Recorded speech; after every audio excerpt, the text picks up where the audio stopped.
تو مولانا محمد قاسم صاحب نانوتوی رحمتullah علیہ ہنستے ہوئے واپس تشریف لائے. کسی نے پوچھ لیا اللہ والے کئی دنوں سے تو دیکھا روتے ہوئے واپس آیا کرتے تھے, آج مسکراتے ہوئے آئے ہو. فرمایا الحمدللہ کام بن گیا, کام بن گیا.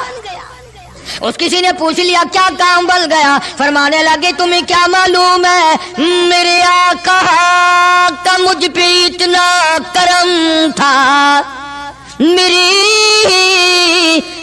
آقا کا مجھ پہ اتنا کرم تھا, بھر دیا میرا دامن پھیلانے سے پہلے. میرے آقا کا مجھ پہ اتنا کرم تھا, نشہ رنگ لایا پلانے سے پہلے, اور بھر دیا میرا دامن پھیلانے سے پہلے. مجھے کالی کملی والے صلی اللہ علیہ وسلم نے دودھ پلا دیا, علم حدیث پلا دیا. عجب انداز کے لوگ ہیں, عشق ان جیسا. باہر تشریف لائے, نعتیہ کلام تو دیکھو, عشق کے بغیر ایسا کون کہہ سکتا ہے. یوں فرماتے ہیں جیوں تو سگانے, جیوں تو سگانے حرم کے ساتھ پھروں, او میری مولا بقایا زندگی اگر میری ہے, میرا مدینے کے کتوں میں شمار کر دے, میں بڑا راضی. جیوں تو سگانے حرم کے ساتھ پھروں, اور مروں تو کھائے مجھ کو مدینہ کے مرغ و مار. میں مدینے میں مر جاؤں, مدینے کے پرندے مجھے کھا جائے, میں بڑا راضی. کیا انداز ہے ان لوگوں کا. اور ایک بڑے عظیم بزرگ اسی زمانے کے ہیں, مولانا محمود الحسن صاحب شیخ الہند سب کا رحمتullah علیہ. بڑے بڑے عجیب لوگ تھے. کلام تو ان لوگوں کا حق تھا نا جو ہر وقت نبی صلی اللہ علیہ وسلم کی یاد میں مگن رہتے تھے, اسی لگن میں لگے رہتے تھے, اسی سوز و گداد میں, اسی محبت میں ہر وقت رہتے تھے.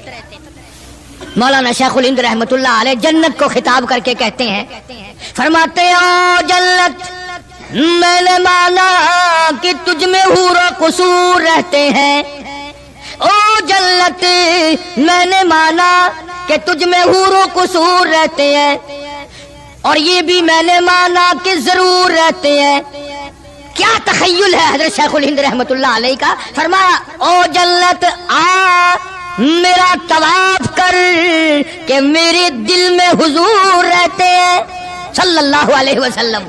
بڑی عجیب بات کہی. اور جنت تیری ساری نعمتیں, تیرے سونے کے مکانات, تیری چاندی کی اینٹیں, تیرے مشک و عنبر سے بنے ہوئے گارے کے محلات, تیری نہریں, تیری حوریں, تیرے قصور, تمام نعمتیں, آؤ ساری میرے طواف کرو, اس لیے کہ میرے دل میں کالی کملی والے بسے ہوئے ہیں صلی اللہ علیہ وسلم. عرض کرنے کا مقصد یہ کہ یہ لوگ تھے جو نبی کی ہر چیز سے پیار کرتے تھے, رنگ سے, روپ سے, شہر سے, حالات سے, در و دیوار سے, ساری چیزوں سے.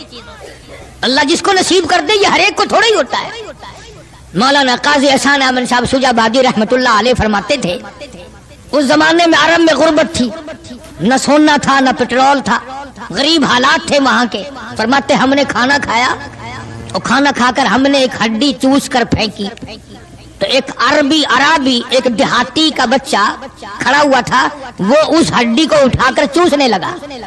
ہم نے دیکھ لیا, ہمیں ترس آیا, ہم نے اس بچے کو اپنے پاس بلایا, چھوٹا سا معصوم بچہ ہے, اور اسے کھانا کھلایا, پانی پلایا, کچھ پیسے بھی دیے اس کو کہ بھی کسی غریب کا بچہ ہے جو ہڈی پھینکی ہوئی اٹھا کے چوس رہا تھا. اس کے بعد ہم نے اس بچے سے کہا یا ایھا الصبی کہ او بچے ہمارے ساتھ ہمارے ملک چل, تجھے کھلاویں گے بھی, پلاویں گے بھی, کپڑے بھی دیں گے, تیری شادی بھی کریں گے, تجھے سب کچھ دیں گے, مکان بھی دیں گے, سب انتظام کریں گے تیرا. انہوں نے کہا سب کچھ کرو گے کہ ہاں سب کچھ دیں گے, ساری چیزیں مجھے کھلا پلا کرو گے کہ سب کچھ کھلایا پلایا کریں گے, کپڑے بھی خوب دو گے کہ ہاں کپڑے بھی خوب دیں گے, مکان بھی دو گے کہ ہاں مکان بھی دے دیں گے. اللہ اکبر. معصوم بچہ گنبد خضرا کی طرف اشارہ کر کے کہنے لگا کیا تمہارے ملک میں یہ بھی ہے, تمہارے ملک میں یہ بھی ہے؟ ایسا فرماتے تھے میری چیخ نکل گئی کہ اور سب کچھ ہے یہ نہیں. چھوٹا سا معصوم بچہ کسی دیہاتی کا بھوکا رو کے کہنے لگا تمہاری پھینکی ہوئی ہڈیاں چوسنا اٹھا کر کھانا منظور ہے، اس گنبد خضرا سے بے وفائی نہیں کروں گا، یہی رہوں گا، جاؤں گا نہیں۔ عرض کرنے کا مقصد یہ جب تعلق ہو جائے اور کھانا کیا، پینا کیا، ٹور کیا، بنگلہ کیا، کوٹھی کیا، کوئی چیز سمجھ میں نہیں آتی پھر۔ اس لیے اللہ کے قرآن نے اعلان کر دیا وَمِنَ النَّاسِ مَن يَشْرِي نَفْسَهُ ابْتِغَاءَ مَرْضَاتِ اللَّهِ۔ اللہ تعالیٰ خود اعلان کرتا ہے بعض لوگ وہ ہیں جنہوں نے میرے ساتھ کاروبار کیا، جنہوں نے معاملہ کیا، جنہوں نے میرے ساتھ دھندا کیا، لین دین کیا، من یشری نفسہ ابتغاء مرضات اللہ۔ کچھ لوگ ایسے ہیں، اللہ پاک قرآن میں اعلان کرتا ہے کچھ لوگ ایسے ہیں جنہوں نے میری ساتھ کاروبار کیا، خرید و فروخت کی، حالات یہ بنائے، میری رضا خرید لی، اپنی جان میرے حوالے کر دی، میری خوشنودی خرید لی، میری رضا مول لے لی، میری اطاعت مول لے لی، میری ذات اپنے لیے وقف کر لی۔ نفسہ ابتغاء مرضات اللہ واللہ رؤوف بالعباد۔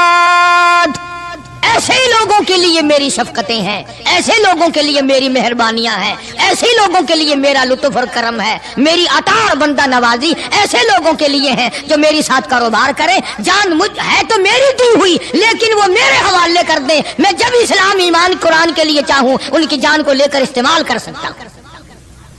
اور آگے قرآن کریم نے جو بات فرمائی وہ بڑی عجیب ہے، فرمایا یا ایھا الذین آمنوا ادخلوا فی السلم کافہ، او ایمان والو، کلمہ پڑھنے والو، نبی کی زبان پر یقین کرنے والو، قبر اور قیامت پہ یقین کرنے والو، موت کا یقین کرنے والو، آخرت پہ ایمان رکھنے والو، آؤ ادخلوا فی السلم کافہ، اسلام میں پورے پورے داخل ہو جاؤ۔ یعنی یہ نہیں کہ دل میں تیرے اسلام ہے اور شکل تیری اسلام سے باہر ہے، یہ نہیں کہ دل میں اسلام ہے اور کپڑوں میں نہیں، دل میں اسلام ہے اور پیروں میں نہیں اور ہاتھ میں نہیں، اعمال میں نہیں، نظام میں نہیں، تو یہ بات غلط ہے۔ کافہ پورے پورے داخل ہو جاؤ اسلام میں مرنے سے پہلے پہلے۔ یہ نہیں ہے کہ دل میں تو محبت رکھو حضور کریم صلی اللہ علیہ وسلم کی اور تعلق، اور ویسے رکھو جی انگریز بہت اچھے ہیں جی، کیا کہنا انگریزوں کا، یہودی بہت اچھے ہیں، بہت اچھے ہیں، دنیا میں بڑے ترقی یافتہ ہیں، جی یہودیوں کی ریس کون کر سکتا ہے؟ خدا اس بات سے ناراض ہے، فرمایا ارے یہودی کیا کریں گے، سینکڑوں ہزاروں یہودی مل کر، کروڑوں یہودی مل کر نعوذ باللہ میرے بلال کی پیر کی اڑی ہوئی خاک کا مقابلہ نہیں کر سکتے۔ رہی بات دیانت و امانت کی کہ صاحب انگریز بڑی دیانت سے کام لیتے ہیں، تو یہ تو ہماری غلطی ہے، اسلام کی غلطی تھوڑی ہے، یہ اسلام نے تھوڑی سکھایا ہے کہ منہ میں اللہ اللہ کرو اور دل میں کچھ اور بسا کر کے رکھو، یہ بات تو قرآن نے نہیں سکھائی۔ فرمایا ادخلوا فی السلم کافہ، اسلام میں پورے پورے آ جاؤ، سر سے لے کر پیروں تک اسلام کو نافذ کرو، اپنے گھروں کو مسلمان والا گھر بناؤ، اپنے کاروباری ادارے کو، دکان کو اسلام والی بناؤ، یہ نہیں کہ بازار اور چیز ہے، قرآن اور چیز ہے۔ یہ بات اجازت نہیں دیتا اسلام کہ مسجد میں آ کر کے نماز پڑھنا، اللہ اللہ کرنا اور دکان پہ بیٹھ کے ٹھگی مارنا، فریب کرنا، جھوٹ بولنا، قطعاً اجازت نہیں دیتا اسلام۔ ہر میدان کے لیے اسلام پکڑتا ہے، اس کی غلامی کرتے ہوئے چلنا پڑے گا، اگر اس کی غلامی نہ ہوئی تو بات بگڑے گی، اور یعنی اصل تو یہی بگڑے گی، یعنی بگڑے گی تو آگے جا کر کے بگڑے گی، اور ہزاروں کی بگڑتی دیکھی، دنیا ہی میں ہزاروں کی بگڑتی دیکھی۔ اس لیے مجذوب نے بڑا بر وقت ٹوکا، اور مجذوب بڑا جھنجھوڑتا ہے، کہتا کہ تجھے کیا معلوم ہے، یہ تو آخری وقت میں جا کر کے پتہ چلے گا کمائی کیا کرتا رہا۔ فرمایا دو دل کی زندگی پہ نہ اتنا اچھل کے چل، دو دل کی زندگی پہ نہ اتنا اچھل کے چل، یہ راستہ ہی چل چلاؤ کا ہے ذرا سنبھل کے چل۔ جوانی سب پہ آئی ہے، ہر ایک نے جوانی کو گزار دیا۔ نوجوانوں فخر نہ کرو، آج اگر تم مسجد میں نہیں آتے تو تمہارا کیا خیال ہے، تم نہیں آتے بلکہ وہ رب العالمین تمہیں اپنے دروازے پہ آنے نہیں دیتا، تم اس قابل نہیں کہ خدا کے دربار میں آ کے سر جھکاؤ۔ ساری ساری چیزیں ہم محمد عربی صلی اللہ علیہ وسلم کی جتنی ہیں، خاندان سے بھی پیار کرنا پڑے گا اور آپ کے در و دیوار سے بھی اور ہر چیز سے محبت کرنی پڑے گی۔ اکابر کا یہی طریقہ رہا ہے۔ شیخ العربی والعجم حضرت مولانا سید حسین احمد صاحب مدنی رحمۃ اللہ علیہ دیوبند شہر میں اپنے آستانے پہ بیٹھے ہیں۔ بمبئی کا ایک سیٹھ آدمی مرید ہونے کے لیے آیا سفر کر کے اور سلام کر کے واپس ہونے لگا، تو کسی نے یہ حضرت نے پوچھ لیا بھی کیا بات ہے؟ کہا جی میں بمبئی سے مولانا مدنی کا مرید ہونے کے لیے آیا تھا۔ انہوں نے کہا پھر؟ کہ میرا تو دل بگڑ گیا۔ اس نے کہا کیوں؟ کہ اس لیے کہ مولوی صاحب کی گود میں بلی بیٹھی ہے، بلی سے کھیل رہے ہیں مولوی صاحب، کبھی اس کو پیار کرتے ہیں، کبھی اس کو ادھر بٹھاتے ہیں، کبھی اس کو کھلاتے ہیں، کبھی کھلاتے ہیں۔ یہ چھترا جو بلیوں سے کھیل رہا ہے، بلیوں میں لگا ہوا ہے۔ تعریف سنی تھی، اللہ اکبر۔ شیخ مدنی رحمت اللہ علیہ نے فرمایا تجھے یہ معلوم ہونا چاہیے میں اس سال یہ بلی بھی مدینے سے لایا ہوں، میں اس لیے اس سے محبت کرتا ہوں، میں اس کو وہیں سے لایا ہوں اور اس کے پیر مسجد نبوی میں لگے ہوئے ہیں۔ تو ہر آدمی ان چیزوں کے اندر غور نہیں کر سکتا، نہ سمجھ سکتا ہے۔ اسی طرح سے خدا کے قرآن سے بڑا پیار ہونا چاہیے کہ یہ اللہ کا کلام ہے اور محمد عربی صلی اللہ علیہ وسلم کا ساری زندگی کا تلاوت کردہ کلام ہے۔ میں بات کر رہا تھا صحابہ کرام کی کہ اللہ پاک نے ان کو اتنی عظمتیں عطا فرمائی کہ یہ نبی کے ساتھ ہو کر کے بھوکے رہے، پیاسے رہے، تنگ دستیاں اٹھائیں، فاقہ مستی گزاری، پریشانیاں جھیلی، لیکن ایک دن بھی اپنے نبی کو شکوے کا موقع نہیں دیا۔ آج کون ایسا کر سکتا ہے؟ کس کی مجال ہے کہ ان لوگوں کی ریس کرے؟ یوں لکھا کتابوں میں کہ ایک آدمی کے گھر بکرے کی سری آئی، کسی نے ہدیہ بھیجا دوست نے، انہوں نے کہا بھائی ہم نے تو شام بھی روٹی کھائی پکائی تھی، اس برابر والے گھر میں کل سے دھواں نہیں نکلا، ان کے یہاں پہنچا دو۔ انہوں نے ان کے یہاں پہنچا دی برابر والے گھر میں۔ برابر والے کہتے ہیں ہم نے تو کل صبح کھائی تھی، ہم تو کل صبح کے کھائے ہوئے ہی ہیں، 2 وقت کے فاقہ گزرا، اس برابر والے گھر میں پرسوں سے دھواں نہیں نکلا۔ وہ بکرے کی سری اس گھر میں پہنچا دی، حتیٰ کہ یہ بکری کی سری چلتی چلتی 7 گھروں میں پھر گئی، اور ہیں سارے ضرورت مند، حاجت مند سارے ہیں، لیکن نبی کریم صلی اللہ علیہ وسلم کے فرمان پہ عمل کرنے والے اتنے زیادہ ہیں کہ اپنے پیٹ کو اپنے تن کو پیچھے کرتے ہیں اور برابر والے کے آگے آگے کرتے ہیں۔ وہ سری بکری کی گھومتی گھومتی پھر اس پہلے گھر میں ہی آ گئی۔ ارے اس سے بڑھ کر ان لوگوں کی مثال کون قائم کرے گا کہ جنگ میں ایک صحابی زخمی ہے اور بڑا زیادہ زخم کھائے ہوئے پڑا ہے، اور کسی کے ہاتھ اطلاع بھیجی کہ میرے بھائی کو کہنا اگر میری زندگی تک آ سکے جلدی مجھے 2 گھونٹ پانی کا پلا جائے، بڑی سخت پیاس لگی ہے۔ اطلاع ملنے پر وہ پانی لے کے دوڑا، اور یہ پیاسا ہے، آخری وقت ہے، پانی کے لیے پانی پیالے میں ڈالا۔ برابر میں بھی ایک اور آدمی زخمی پڑا تھا، صحابی ہے حضور کریم صلی اللہ علیہ وسلم کا، اس نے بھی آواز دے دی بھئی اپنا بھی آخری وقت ہے بھائی، اگر 2 گھونٹ زیادہ ہو تو ہمیں بھی دے دینا، ہم بھی اپنا حلق گیلا کر لیں گے۔ وہ پہلے والا کہتا ہے جس نے منگوایا تھا، انہوں نے کہا میرا اللہ مالک ہے، پہلے اس کو پلا، میرا اللہ مالک ہے، پہلے اس کو پلا۔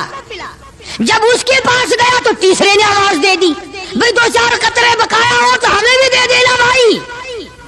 اس نے دوسرے کی طرف اشارہ کر دیا کہ پہلے اس کو پلا، تیسرے کی طرف گیا تو چوتھے نے آواز دے دی، اور جب چوتھے تک پہنچا وہ اللہ کے یہاں جا چکا تھا۔ خدا کی قسم یہ واقعات بنائے کسی نے نہیں، ارے محبت تو اس کو کہتے ہیں۔ چاروں کے چاروں حوض کوثر پہ تو پہنچ گئے مگر پانی کسی نے نہ پیا۔ کون ان لوگوں کی ریس کرے گا؟ کر ہی نہیں سکتا۔ نگاہ نبوت نے ان کو خدا جانے کہاں پہنچا دیا تھا۔ آج میرے تیرے دل میں یہ کس طرح سے برتری آئے دوسرے کی۔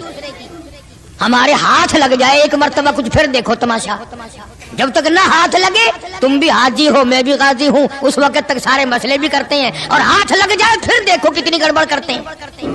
اس لیے میں عرض کر رہا تھا کہ یہ لوگ سارے جہان میں نرالے ہیں، ممتاز شان ہے صحابہ کرام رضوان اللہ تعالی علیہم اجمعین کی جماعت کی، جن کو تعلیم نبی نے دی ہو، جن کی تربیت نبی کریم صلی اللہ علیہ وسلم نے کی ہو، اور جن کا پیر امام الانبیاء ہو، جن کا پیر کالی کملی والا ہو، جن کے بچوں کے حلقوں میں تحنیک یعنی گھٹی حضور کریم صلی اللہ علیہ وسلم نے دی ہو، اور جن کے گھروں میں حضور خود تشریف لاتے ہوں۔ کیا کہنا ان لوگوں کا؟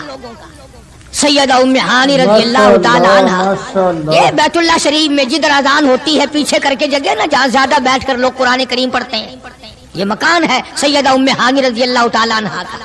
حضور کریم صلی اللہ علیہ وسلم یہاں دوپہر کے وقت آرام فرمایا کرتے تھے.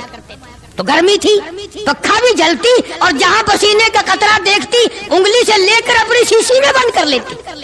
صحابہ کی جماعت وہ نرالی جماعت ہے جنہوں نے نبی کے پسینے کی بھی حفاظت کی ہے. تو سیدہ ام ہانی میرے آقا محمد عربی صلی اللہ علیہ وسلم کے پسینے مبارک کو عطر کی جگہ استعمال کرتی تھی. عرض کرنے کا مقصد یہ کہ ہم لوگ آخر یہ باتیں صرف سنتے ہی رہیں گے؟ کب اپنی شکل بدلو گے؟ کب اپنا لباس بدلو گے؟ کب اپنے گھر کا حال بدلو گے؟ اور بگڑتا جا رہا ہے، دن بدن اور بگڑتا جا رہا ہے. مجھے ڈر ہے اس بات کا جب میرا تیرا گھر سے جنازہ اٹھے شاید گھر میں کوئی کلمہ پڑھنے والا بھی ہوگا کہ نہیں. بڑا مشکل مسئلہ بن گیا. بچوں کو ہم کلمہ نہیں سکھاتے، ہمارے بچے جو ہیں وہ دین نہیں سیکھتے.